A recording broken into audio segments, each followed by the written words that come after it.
കൂട്ടുകാരെ, ഇവിടെ നാട്ടിലെന്ന് പറഞ്ഞു കഴിഞ്ഞാൽ പിന്നെ ഇഷ്ടംപോലെ ചെടികളും മരങ്ങളും എല്ലാം ഉണ്ടെന്ന് പറയാം.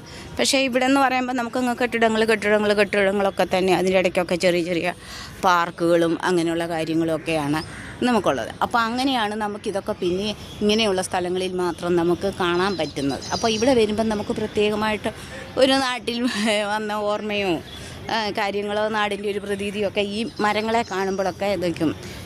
എന്നെ സംബന്ധിച്ച് എനിക്ക് ഈ കാടുകളും ഈ പൂക്കളും മരങ്ങളും ഒക്കെ കാണാനും അതൊക്കെയാണ് ഇഷ്ടം. കാരണം 40 വർഷമായിട്ട് നമ്മൾ ഡൽഹിയിലായതുകൊണ്ട് നമുക്ക് അന്യപ്പെട്ടു പോകുന്ന കേരളത്തിൻ്റെ പല കാഴ്ചകളും ഉണ്ട്. അതുകൊണ്ട് ആണ് ഞാൻ ഇതൊക്കെ പിടിച്ച് നിങ്ങളെ കാണിക്കുന്നത്. എനിക്ക് ഭയങ്കര ഇഷ്ടമുള്ള കാര്യങ്ങളാണ് ഇതൊക്കെ. ഈ നദികളും ചെറിയ ചെറിയ പാറക്കല്ലുകളൊക്കെ ഇങ്ങനെ നദിയിൽ ഒഴുകുന്നു. കാരണം ഞങ്ങളും പമ്പയാറ്റിലെ നദിയിൽ കുളിച്ച് ഒക്കെ വളർന്നതാണ് ചെറുപ്പകാലമൊക്കെ നമ്മൾ കഴിച്ചത്.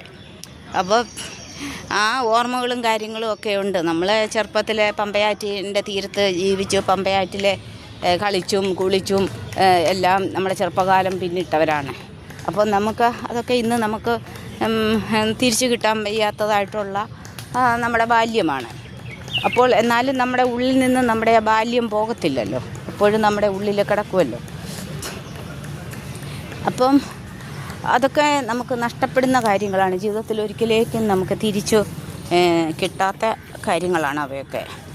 അപ്പോൾ അതുകൊണ്ടൊക്കെയാണ് ഞാൻ ഇതൊക്കെ കാണുമ്പോൾ ഇങ്ങനെ വീഡിയോ ഒക്കെ പിടിക്കുന്നതും ഇടുന്നതും ഒക്കെ. നേരത്തെയൊന്നും അങ്ങനെയൊന്നും നമുക്ക് തോന്നിയിട്ടില്ല. എല്ലാത്തിനും ഒരു സമയമുണ്ടല്ലോ അല്ലേ.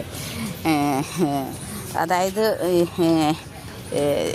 ജീവിതത്തിൻ്റെ ഓരോ സമയങ്ങളിലല്ലേ നമുക്ക് ഓരോരോ കാര്യങ്ങൾ നമ്മുടെ ജീവിതത്തിൽ ഉണ്ടാകുന്നത്. അപ്രതീക്ഷിതമായിട്ട് ഓരോ കാര്യങ്ങൾ നമ്മൾ കാണുകയും എടുക്കുകയും. ഇപ്പോൾ ഈ യൂട്യൂബ് ചാനൽ തന്നെ ഒക്കെ ഉണ്ടാക്കിയ അത് ഇപ്പോഴാണ്.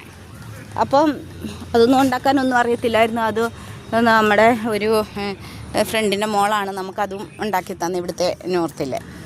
മനസ്സിലായി. അപ്പം നമ്മളിങ്ങനെയൊക്കെ ആകുമ്പോൾ നമുക്ക് മാനസിക ശാരീരിക പ്രശ്നങ്ങളിൽ നിന്നൊക്കെ നമുക്ക് ഈ കാഴ്ചകളൊക്കെ കാണുമ്പോൾ രാവിലെ വന്ന് പിന്നെ ഇഷ്ടം പോലെ ഫ്രണ്ട്സുണ്ട്, പാർക്കിൽ കണ്ടുമുട്ടിയ കുറേ ഫ്രണ്ട്സുണ്ട്.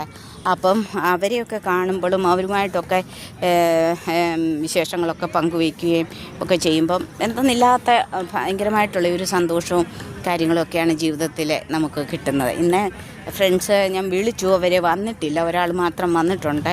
അപ്പോൾ പറഞ്ഞു